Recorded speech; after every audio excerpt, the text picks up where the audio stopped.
Hi అందరికి. Welcome back to the channel. Delta auto Corp limited ఈ company వచ్చేసి 2016లో start చేశారు. వీళ్ళు మెయిన్గా ఈ electric two wheeler three wheelers ఏవైతే ఉంటాయో వీటిని మ్యానుఫ్యాక్చరింగ్ చేసి అండర్ వీళ్ళ బ్రాండ్ నేమ్ మీద ఏదైతే ఉందో డెల్టిక్ అనే బ్రాండ్ నేమ్ మీద వీళ్ళు మ్యానుఫ్యాక్చరింగ్ చేసి ఎక్స్పోర్ట్ చేస్తుంటారు. ఇనిషియల్గా వీళ్ళ బిజినెస్ వచ్చేసి ఎలక్ట్రిక్ త్రీ వీలర్స్ రిక్షాస్తో స్టార్ట్ అయింది 2017లో. ఇది వచ్చేసి సింగిల్ ఛార్జ్కి 150 కిలోమీటర్స్ దాకా ట్రావెల్ చేయొచ్చు అని చెప్పేసి ఆ తర్వాత వీళ్ళ బిజినెస్ని టూ వీలర్స్కి ఎక్స్పాండ్ చేశారండి. ఈ టూ వీలర్స్ బిజినెస్ వచ్చేసి 2018లో అయితే స్టార్ట్ చేశారండి. అండ్ వీళ్ళ బిజినెస్ ఎయిమ్ వచ్చేసి మెయిన్గా ఈ స్మాలర్ సిటీస్ రూరల్ ఏరియాస్ మీద ఎక్కువ ఫోకస్ చేస్తున్నారు. అండ్ ఇప్పటిదాకా వీళ్ళకి ఓవరాల్ 300 డీలర్స్ పైగా ఉన్నారు అక్రాస్ 25 స్టేట్స్లో ఇన్ ఇండియాలో అని చెప్తున్నారు. అండ్ మెయిన్గా ఈ బిజినెస్ వచ్చేసి బిజినెస్ టు బిజినెస్ ఎక్కువగా ఫోకస్ చేస్తున్నారు. అంటే ట్రాన్సాక్షన్స్ ఎక్కువ బిజినెస్ టు బిజినెస్ జరుగుతున్నాయి. అండ్ వీళ్ళు మెయిన్ ఫోకస్ చేస్తున్నది బల్క్ బయర్స్ మీద ఇన్స్టెడ్ ఆఫ్ ఇండివిజువల్ కస్టమర్స్ కంటే. ఇన్ ఫ్యూచర్లో కూడా మేము గ్లోబల్ బ్రాండ్గా కూడా ఎవాల్యుయేట్ చేస్తాం మా బిజినెస్ అని కూడా చెప్తున్నారు.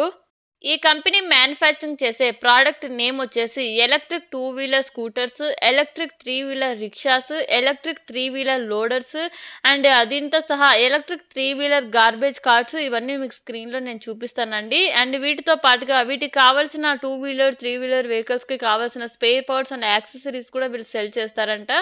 నెక్స్ట్ ఈ కంపెనీలో ఓవరాల్గా ఎంప్లాయీస్ వచ్చేసి అక్టోబర్ 31, 2024కి 139 ఎంప్లాయీస్ అయితే ఉన్నారు. అండ్ దీని యొక్క మార్కెట్ క్యాపిటలైజేషన్ వచ్చేసి 198.7 crores అండి. ఈ కంపెనీ ప్రోడక్ట్ వైజ్ గా మనం రెవెన్యూ చూసినట్లయితే ఎలక్ట్రిక్ టూ వీలర్స్ నుంచి 19 lakhs పైగా ఉంటే ఎలక్ట్రిక్ త్రీ వీలర్స్ నుంచి 18 lakhs పైగా వస్తుంది. Revenue from spare parts and accessories నుంచి 721 lakhs పైగా వస్తుందండి.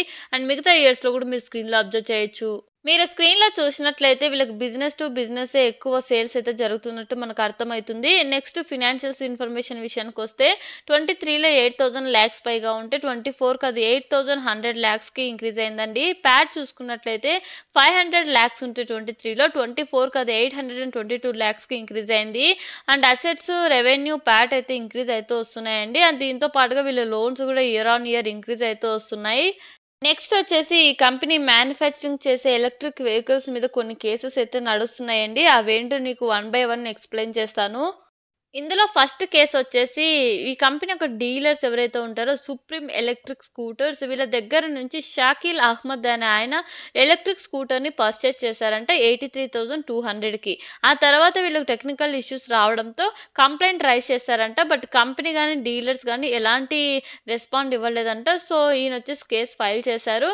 నా స్కూటర్ని ఫుల్గా రిపేర్ అయినా చేసి ఇవ్వండి ఆర్ఎల్స్ నాకు రీఫండ్ కింద 83,200 కట్టండి.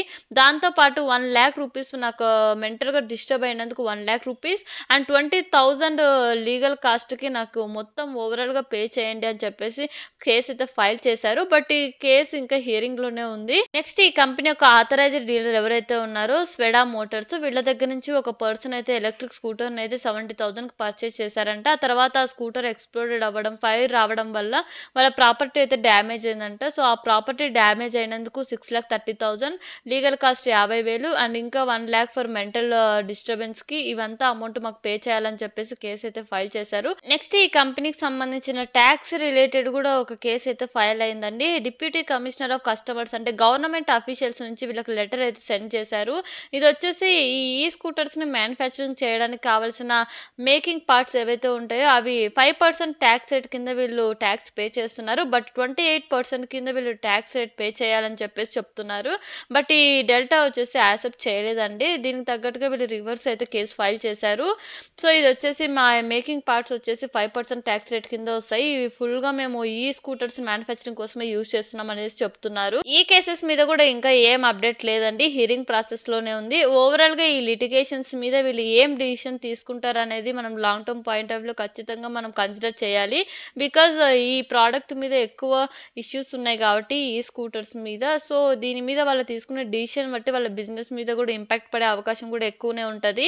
And coming to the IPO details January 7th open అయ్యి January 9th క్లోజ్ అవుతుంది. లాట్ సైజ్ వచ్చేసి 1000 షేర్స్ అండి. ఐపీఓ ద్వారా వీళ్ళు 54 crores అయితే రైజ్ చేస్తున్నారు. వన్ రీటైల్ మినిమం లాట్ వచ్చేసి 1,30,000.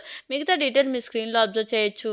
నెక్స్ట్ పియర్స్ విషయానికొస్తే ward wizard in terms of revenue బెటర్‌గా పెర్ఫార్మ్ చేస్తుందండి. ఇన్ టర్మ్స్ ఆఫ్ మార్జిన్ ప్రకారంగా చూసుకున్నట్లయితే డెల్టా ఆటో కార్ప్ బెటర్‌గా పెర్ఫార్మ్ చేస్తుంది. అండ్ పీఈ రేషియో కంపేర్ చేసి చూసినట్లయితే వీళ్ళు లోయర్ వాల్యుయేషన్‌లోనే ఐపీఓ కోట్ చేస్తున్నట్టు తెలుస్తుంది.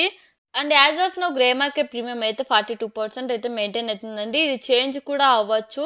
అండ్ ఒకవేళ మీరు ఐపీఓ అప్లై చేయాలనుకుంటే మీ ఓన్ అనాలిసిస్ చేయండి. ఆర్ఎల్స్ మీ ఫినాన్షియల్ అడ్వైజర్‌తో కనెక్ట్ అయ్యి డిసిషన్ తీసుకోండి. అండ్ ఇలాంటి ఇన్ఫర్మేటివ్ వీడియోస్ కోసం please subscribe to my channel and thank you for watching.